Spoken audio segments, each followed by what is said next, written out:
You awake in a dark, cold concrete room, a liminal space with seemingly only one way forward. The door in front of you begins to open, creaking as you stand. What lays beyond this door is a terrifying sequence of events.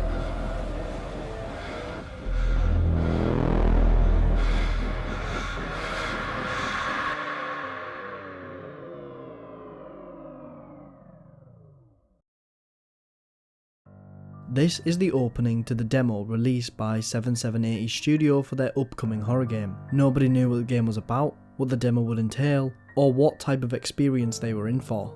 This wasn't just a game demo.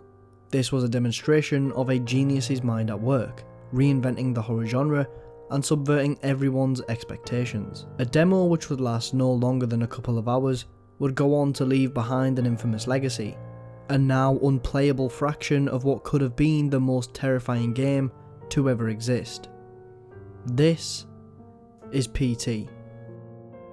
On August 12th, 2014, PT, standing for Playable Teaser, would drop onto the PlayStation Store shortly after being announced at Gamescom 2014. Within a month of its release, over 1 million players would download the game and had no idea what it was they were getting themselves into. The game starts out with a brief prologue. Watch out. The gap in the door. It's a separate reality. The only me is me. Are you sure the only you is you? Instantly, the game has you questioning, what is behind that door? It starts with you waking up in a small room with only the gateway to the unknown in your sight. If you wait a moment and avoid proceeding through, you come to find darkness consumes the majority of the space behind you. You can't quite make out what's there, but soon the cringe-inducing sound of chalk scraping on the concrete walls will begin to fill the surrounding air. Once you begin to walk closer to the dimly lit door, the sound of the flickering light grows louder as you take your first steps out. A hallway is revealed. As you go down, you see a clock reading 23:59. You hear the ticks, however the clock never strikes midnight. Empty cans and rubbish litter around the tabletops. Stained wallpaper and lights losing their life populate this corridor. Paintings are hung, however they look old, emotionless, abandoned almost. A pathetic fallacy of the house it reflects. At the end of the corridor is another set of drawers. This time with a phone off the hook, a lamp glowing a tinge of yellow, medication and empty packets, and family photos of which you can only assume are or were the residents of this home. The end of the hallway is met with a window, playing the tunes of the drowning weather outside. There's no music, simply the sound of rain and the player's footsteps, which begin to sound awfully similar to the rhythm of a beating heart as you move through the house's veins.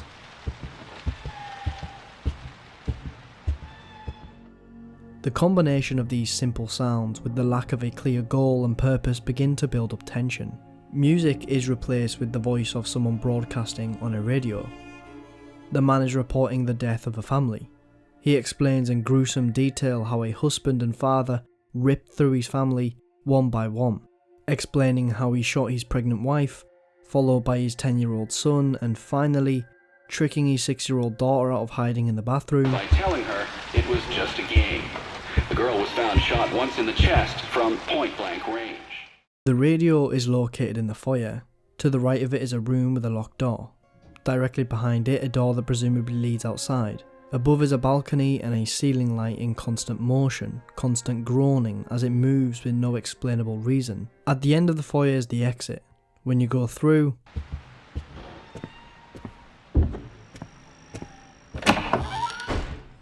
you're met with the same hallway. It becomes clear with the repetitive halls, weather always staying the same and the clock's time never changing, that you're in an indefinite loop.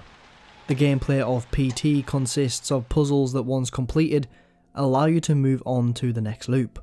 The simple premise is met with simple controls, with only 3 inputs, 2 of them being to control the player's movement and camera, and R3 allowing you to zoom in, and you're never told this.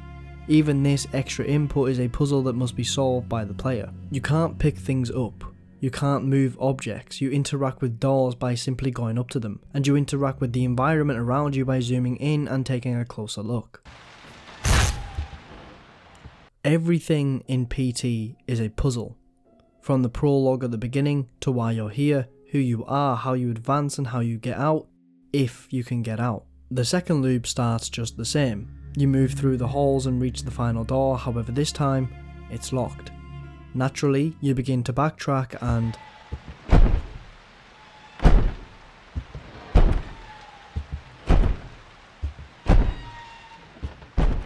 something begins banging on the door.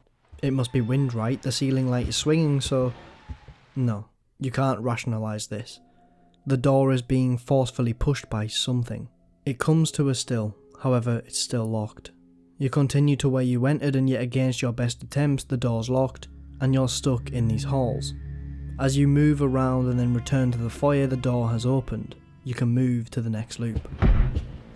The rhythm of your footsteps is interrupted by the sound of something banging on a wall, or is it coming from the ceiling? It's hard to tell.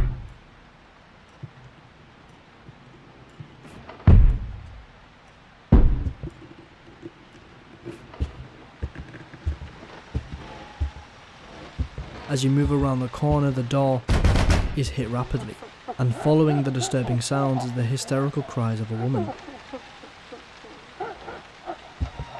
Her voice sounds almost static, as if it were coming through a radio.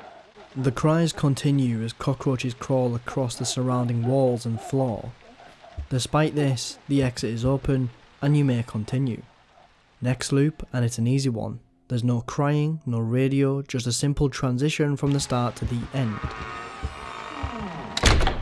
The exit shuts in front of you. Is something behind you? Are you about to be jump scared? No. The built-up tension continues rising as you try to make sense of what's going on. As you check to make sure the exit is locked, dread seeps its way into your ears as you hear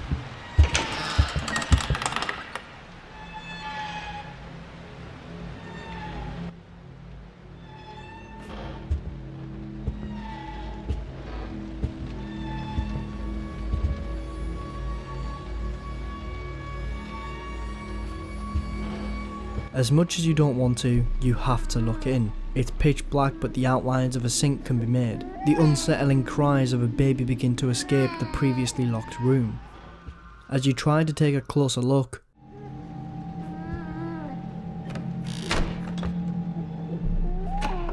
this is presumably the mother that was killed in her own home by her own husband. She shuts herself in her room to care for her crying child.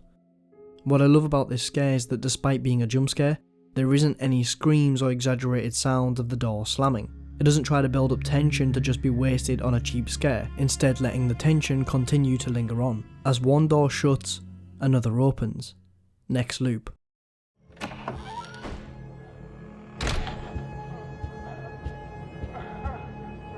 The hallway is anything but empty as it carries the somber cry of a woman. As your heart rate begins to increase and lose rhythm with your footsteps, you turn the corner.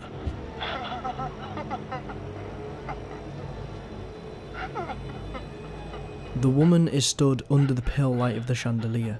Only enough light for us to make out the ragged clothes and the disfigured face, and the dying light fades and takes the halls with it. You stare into the void as the void stares back. As the thought of what's there rushes your mind, you pluck up just enough courage to face it. You approach the growing cries and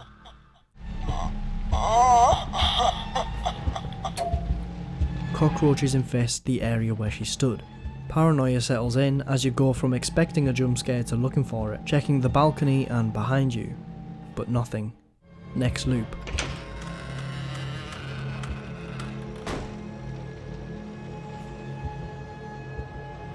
The bathroom door invites you in with the flickering spark from a flashlight on the ground.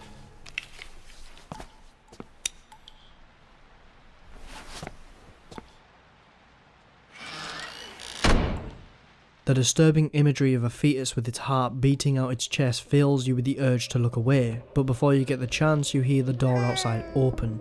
Footsteps follow and the baby begins crying. The steps get closer, something wants in. The cries become more exaggerated and the fetus we're locked in the room with becomes terrified. It's not crying because of what's outside the door, but because of what's already in the room.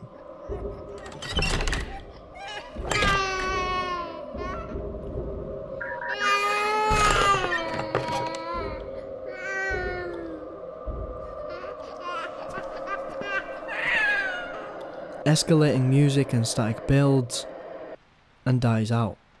The door opens and you leave. Next loop. This time the radio is once again broadcasting the details of how the family were murdered, but this time things are different. Don't touch that dial now, we're just getting started. The radio is giving you orders as if it's watching you. The voice starts spewing out the numbers the husband was chanting after killing the family, 204863. and the woman's cries begin, but this time they sound close. Your neighbors called 911, found the father in his car, listening to the radio.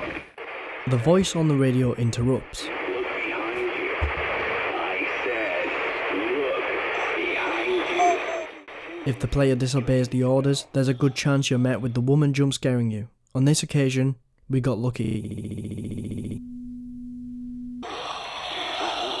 Took place while the family.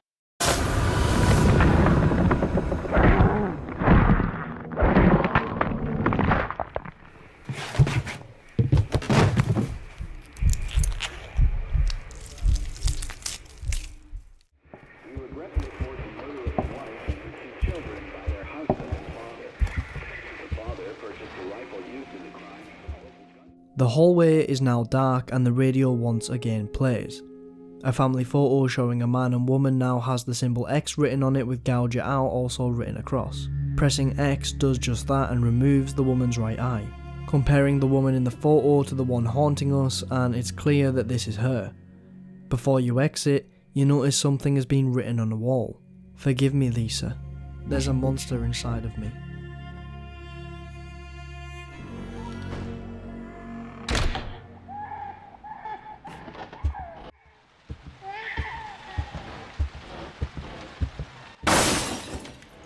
A window shatters at your feet, forcing you to look up.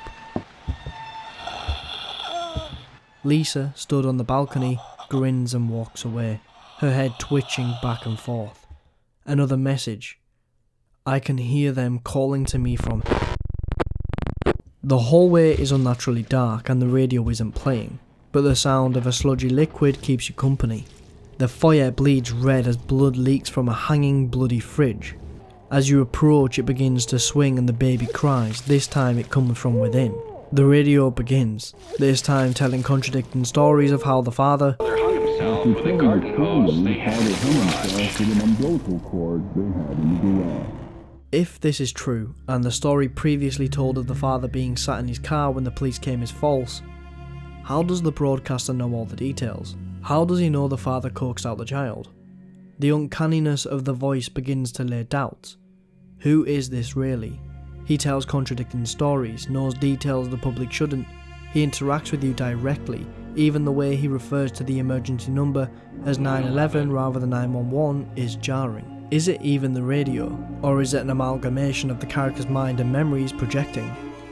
Are we the father that killed this family? Is that why Lisa is haunting us? Is that why the unborn cries with fear when locked in a room with us? We can't see the character's face in the mirror, so perhaps this is all an illusion within a guilty mind, and the looping corridors is symbolism for the constant thoughts going round and round in his head as he tried to come to terms with what it is that he did. PT makes you question reality. The next loop becomes more disturbing, with the cries of the child louder, as if more petrified. The fridge swings excessively, as if something within is trying to get out. A messy puddle of congealed blood amasses on the floor. A word is wrote by the phone. By going between it and the unfinished sentence below the swinging fridge, you begin to fill the empty space. Lisa's twitching corpse stands in the red lights watching you. As she steps closer, you begin to spell out the word on the wall. Lisa fades as the sentence is finished. I can hear them calling to me from hell. The room falls to a silence. As you enter the new hallway, the clock finally reads midnight. Have you done it? Have you finally escaped this nightmare? A red light swings in the foyer and you move on. The hallway changes. It glows red as your vision blurs. You begin walking faster than your body can comprehend.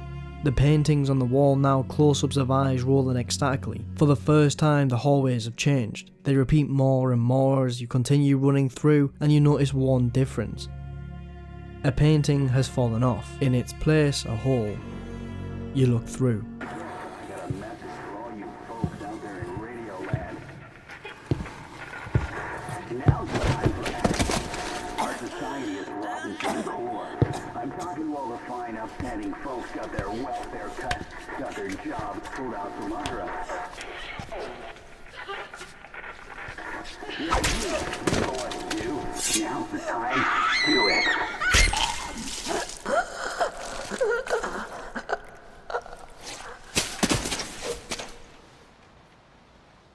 Maybe the person on the radio is the monster that resides within the husband, telling him to do the awful things that he did to his family. The hallway returns to normal.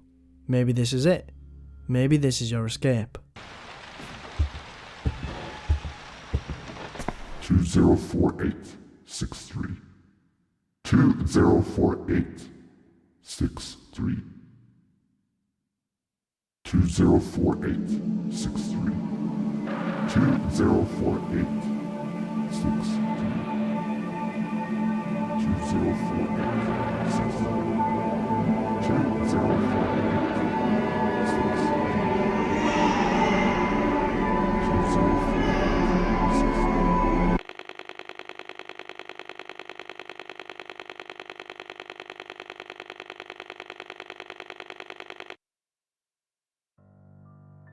Not only does a new loop begin, but the game begins again. The prologue is recited, the cutscene from the start is shown once more, and this is where the final puzzle begins. You can continue looping over and over, and some changes may happen, giving you hope that you're doing something right. The colour of the flashlight can change from green, red, blue, yet it has no significance to the puzzle. Completing the demo was no easy feat, and if you were able to get past the horror and make it this far, the challenge of figuring out what to do next would most likely bring your momentum to an end. The steps to completing the loop are strewed. There are YouTube guides and articles suggesting different things and contradicting one another. There was one thing that we knew. We had to make the baby laugh 3 times in order to finish. How we made it giggle was the difficult part, since only laughs 1 and 3 were known for definite. In order to be in with a chance of completing it, the player will need to wait for the clock to strike midnight. For the first laugh, when the clock chimes 12, the player needs to take 10 steps in any direction and then stop instantly. For the third laugh, the player will hear the cry of the child. Upon hearing it, they need to stay completely still. Don't move the player, the camera, or the controller. The controller will begin vibrating, and only once it's finished, and if the player has successfully not moved, another laugh will be heard. But the second laugh would be an issue even to this day. But there is one clue in the game. Players noticed a picture above the clock which looks like the photo within had been ripped out. A search began for the missing parts and they were discovered using the zoom feature. One piece hidden in a plant pot, another by the drawers with the clock. The third would be by the teddy laying on the floor, and just above on the connection between the wall and ceiling would be the next. As you go down the stairs there would be yet another hidden piece. But upon returning to the photo, a 6th piece would still be missing. Keen-eyed players weren't able to find it, since it wasn't even in the game. Instead, it was in the settings menu, hidden away. Upon each collection, a phrase would show on screen, however each a different language. Translating them all would give the player a hint as to what to do for the final step. I walked till I stood 1 pace before Jack. Heart pounding, I whispered his name, but the night wind stole his voice away. In the moment, our hands overlap, we share an instant of private darkness, his touch cold as marble. Cold and shivering all over, never moving a step, his hand in mine, I wait for it to pass, and through the mists of waning consciousness, I thought I heard a phone ring. Even to this day, even with the transcribed clues, players are still not 100% certain on the final puzzle. It's believed that you need to say a male's name into a microphone in order to obtain the second laugh. What name needs to be called is not concluded, but it seems it needs to be a male's name beginning with J. In my walkthrough I called out Jack, and after saying it over and over, it worked. Others report you simply need to talk into your mic, and others suggest you don't need a mic at all. But regardless, after the third laugh, the phone rings. This is the end of PT. Zooming in on the phone we hear, You've been chosen.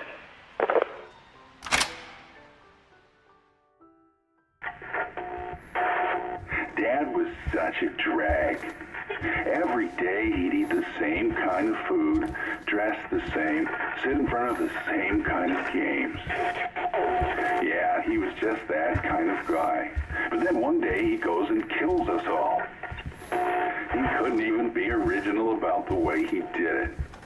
I'm not complaining. I was dying of boredom anyway. But guess what? I will be coming back, and I'm bringing my new toys with me. The game cuts to a cinematic of a male walking through a nostalgic thick fog. He turns to reveal the character is played by the talented Norman Reedus before revealing the title of the game's true identity. Silent Hills. Created and directed by Hideo Kojima and Guillermo del Toro under the publishing of Konami. 7780 Studio was simply a facade. Silent Hills was set to be the grand return to the series, returning to its ambitious and horrifying roots. But there's a reason this video is titled the way that it is. PT would be the only remnant of Silent Hills 10 years later. But before that, I want to talk about the demo some more, specifically what goes on behind the scenes and what the player can't see. The small details truly make the game just that much more scary when you know them, and just shows the level of detail that went into this project. The player is haunted by Lisa. One of the reasons she's so terrifying is due to how little we actually see her. You never know if you're about to walk through the door and she's stood there, or come around a corner to see her twitching corpse waiting there. Her cries are enough to make you stop and stand, frozen with fear. The fear of the unknown, the fear of not knowing exactly where she is at all times terrifies us, but knowing where she is can be much worse. When walking through the hallway, there is a chance of seeing her abnormal shadow casting in front of us, and yet if you turn around she's nowhere to be seen. Her shadow moves with the flashlight, implying that she's right behind you at all times. If the player is locked in place and the camera's moved, the game doesn't register that the player is moving, and we can see that Lisa is right behind us, stood so close, still twitching and crying. She will stalk the player. Knowing this going forward and playing the game again adds a sense of dread, knowing no matter what you do, you won't see her, but knowing that she's actually there, breathing down your neck is enough to give me goosebumps. The illusion of her being there is no longer an illusion, it becomes real. An encounter takes place in the middle of the demo where we're locked in the room with the fetus.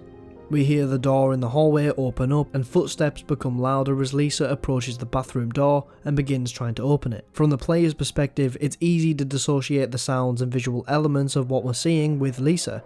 After all, it's just programmed noises and effects to happen at this stage in the demo. But once again, unlocking the camera and viewing this from another angle gives an unsettling insight into what's actually happening. We can see Lisa is opening the door.